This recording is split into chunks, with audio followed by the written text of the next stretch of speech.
Hello மக்களே, ஜுடியோவில் sale போட்டிருக்கான்னு கேள்விப்பட்டு நான் போன பிளேஸ் தான் அடையாள லொக்கேட்டாக இருக்க ஜுடியோவுக்கு. அங்கே போய் பார்த்தேன், பாதி கலெக்ஷன்ஸ் மேலே காலி தான் இருந்துச்சு. சுத்தமாக அங்கே கலெக்ஷன்ஸே இல்லை. நான் டிஷர்ட் ஜீன் ஏதாவது எடுக்கலான்னு போனால் அங்கே சுத்தமாக இல்லை. ஸோ தட் நான் வந்து அப்படியே ஸ்லிப்பர் செக்ஷனுக்கு மூவ் ஆகிட்டேன். ஸ்லிப்பர் செக்ஷன் போய் பார்த்தா எல்லா ஸ்லிப்பர்ஸும் கீழே கொட்டி வச்சு ஒரு வழி பண்ணி வச்சுருந்தாங்க. எனக்கு இதெல்லாம் பார்த்துட்டு இதெல்லாம் இதுக்கு மேலே வாங்கணுமா அப்படின்ற மாதிரி மைண்ட் செட் போயிடுச்சு. அதுக்கேற்ற மாதிரி என் சைஸுக்கும் அங்கே எதுவுமே கிடைக்கல.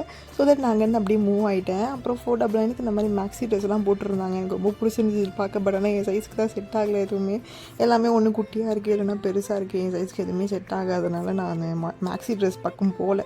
பட் ஆனால் க்யூட்டாக இருந்துச்சு, எல்லாமே பார்த்துட்டு இருந்தேன். இந்த ஷர்ட்லாம் வந்து 599 கொடுக்குறதெல்லாம் வந்து 299க்கு கொடுத்துருந்தாங்க. வர்த்துடா இந்த ஷர்ட்டு, நல்லா இருந்துச்சு கொஞ்சம். அதுக்கப்புறமேட்டு இந்த ஷார்ட் டாப்ஸ்லாம் வந்து 499 கொடுத்துட்ருந்தாங்க. 299க்கு இந்த மேக்ஸி ட்ரெஸ் கொடுத்துருந்தாங்க. எனக்கு இது ரொம்ப பிடிச்சிருந்துச்சு. பட் ஆனால் வாங்க முடியல, பிகாஸ் என் சைஸ்க்கு அங்கே இல்லை. அது ஒரே ஒரு பீஸ் தான் அங்கே இருந்துச்சு. அதுக்கப்புறம் இந்த மாதிரி ஷார்ட் மேக்ஸி ட்ரெஸ்லாம் அங்கே ரொம்ப ப்ரிட்டியாக இருந்துச்சு. அப்படியே அங்கேருந்து மூவ் ஆகிட்டேன் பாய் செக்ஷனுக்கு. பாய் செக்ஷன் போய் பார்த்தா செம்ம கூட்டம். கலெக்ஷன்ஸ் எல்லாமே காலி பண்ணி வச்சுருந்தாங்க. இந்த சேல் போடாதது இருக்கும் இல்லையா, அது மட்டும்தான் இருந்துச்சு. பில்லிங் கவுண்டர் ஃபுல்லாக கூட்டமாக இருந்துச்சு. சரி, நான் அப்படியே எனக்கு பிடிச்சது மட்டும் ஒரு 2 டிஷர்ட் மட்டும் எடுத்துகிட்டு அப்படியே அங்கேருந்து கிளம்பிட்டேன் மக்களே. பாய் பாய்.